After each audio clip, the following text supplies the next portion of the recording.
Robot एक जाना माना रियल एस्टेट व्यापारी था। वो लोगों के लिए बड़े ही खूबसूरत घर बनाया करता था और कभी कभी उसे ऊंची इमारतें बनाने का भी काम मिलता था। वो इस इलाके में बड़ा ही प्रसिद्ध था कि उसके बनाए हुए मकान बड़े ही खूबसूरत होते थे। उसके पास काफ़ी पैसा था। रोबोट का एक दोस्त था जिसका नाम था जॉन। वो दोनों साथ में काम किया करते थे। वो दोनों पार्टनर्स थे। वो दोनों साथ में काम किया करते थे। रियल एस्टेट इंडस्ट्री में दोनों की दोस्ती की और काम की लोग मिसाल दिया करते थे। उन दोनों ने उस बिजनेस को साथ में शुरू किया था और दोनों ही बड़ी मेहनती थे। एक दिन रोबोट को एक टेलीफोन कॉल आता है जिसमें उसे जान से मारने की धमकी मिलती है, पर रोबोट ने उस कॉल को मजाक समझकर नज़रअंदाज कर दिया। मगर उसने उस कॉल के बारे में सिर्फ अपने बेटे को बताया था और उस कॉल के 3 दिन बाद रोबोट की मौत हो गई। लेकिन पोस्टमार्टम रिपोर्ट में पता चला कि उसकी मौत का कारण हार्ट अटैक था। मगर रोबोट का बेटा विलियम ये मानने को तैयार ही नहीं था कि उसके पिता की मौत हार्ट अटैक से हुई है, क्योंकि 3 दिन पहले रोबोट को एक टेलीफोन कॉल में जान से मारने की धमकी मिली थी और इसी वजह से उसका मानना था कि कहीं न कहीं उस टेलीफोन कॉल से इसका कनेक्शन है। इसी वजह से वह इस मामले की जड़ तक जाकर इसकी सच्चाई जानना चाहता था। इसीलिए उसने एक जासूस को हायर किया और वो जासूस का नाम एंटनी था। रोबोट के बेटे विलियम ने जासूस एंटनी को सारी घटना के बारे में बताया तो जासूस एंटनी अपने असिस्टेंट मार्क के साथ रोबोट के घर पहुंचे और उसके घर में उसने बड़ी बारीकी से तहकीकात। मार्क ने हाल ही में एंटनी को ज्वाइन की थी जासूसी सीखने के लिए। मार्क कहता है कि सर, कमरे का दरवाज़ा अंदर से बंद था तो कोई बाहर से अंदर कैसे जा सकता है। मुझे लगता है कि रोबोट की मौत एक नेचुरल डेथ है। असिस्टेंट की बात सुन के एंटनी बोला, मार्क, जो दिखता है वो हमेशा सही नहीं होता। हमें इस कमरे की और बारीकी से जांच करनी पड़ेगी। सबूत हमारे आसपास ही है। जासूस एंटनी ने फिर से अपनी तहकीकात शुरू कर दी। वह बड़ी ही बारीकी से छोटी सी छोटी चीज़ों को भी परख रहा था।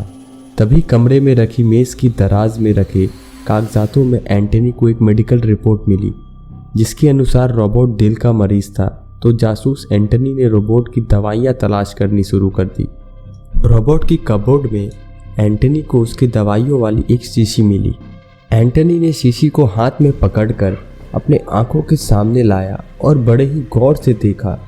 तभी उसे उस शीशी में से एक अजीब सी गंध महसूस हुई। उसने उस शीशी को अपने नाक के करीब लाकर सूंघा और फिर उसने शीशी को वापस कबोर्ड में रख दी। तभी उसकी नज़र कमरे की खिड़की की तरफ गई। वो जब उस खिड़की के पास गया तब उसे वह दुर्गंध फिर से महसूस हुई, बिल्कुल वैसे ही जैसे उस दवाइयों वाली शीशी में से आ रही थी। एंटनी ने विलियम से पूछा, यह गंध किस चीज़ की है? विलियम बोला, कुछ दिन पहले हमारे घर में पेंटिंग का काम चल रहा था। ये गंध उसी पेंटिंग की है। जासूस एंटनी ने कमरे की खिड़की से बाहर झांका। तब उसने देखा वहाँ एक रस्सियाँ बिल्डिंग से टंगी हुई थी जो ऊंची इलाके में पेंट करने के काम आती है। एंटनी ने विलियम से पूछा, ये पेंटिंग करने के लिए कितने आदमी आए थे?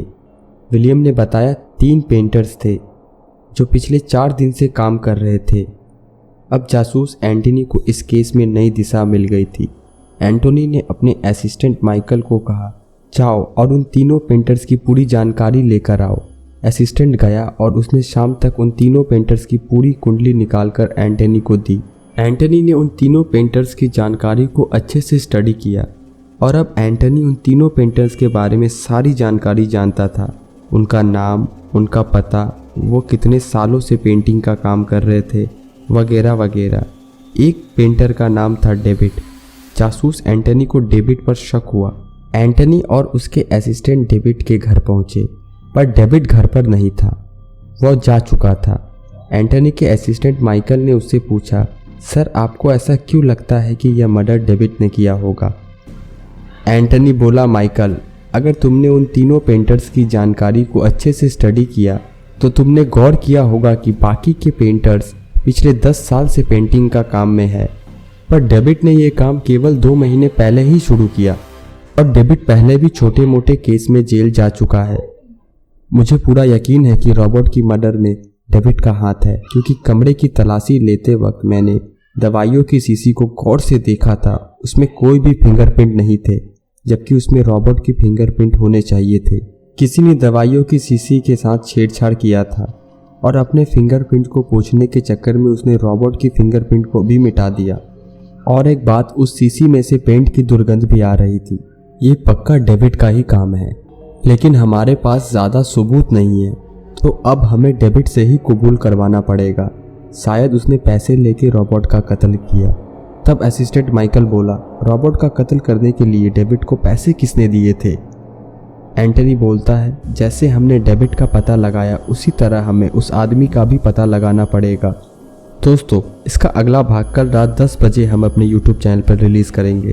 तब तक आप हमारे चैनल को सब्सक्राइब कर लें और इस वीडियो पर लाइक करके कमेंट में ये ज़रूर बताएं कि आखिर रॉबर्ट को किसने मारा होगा।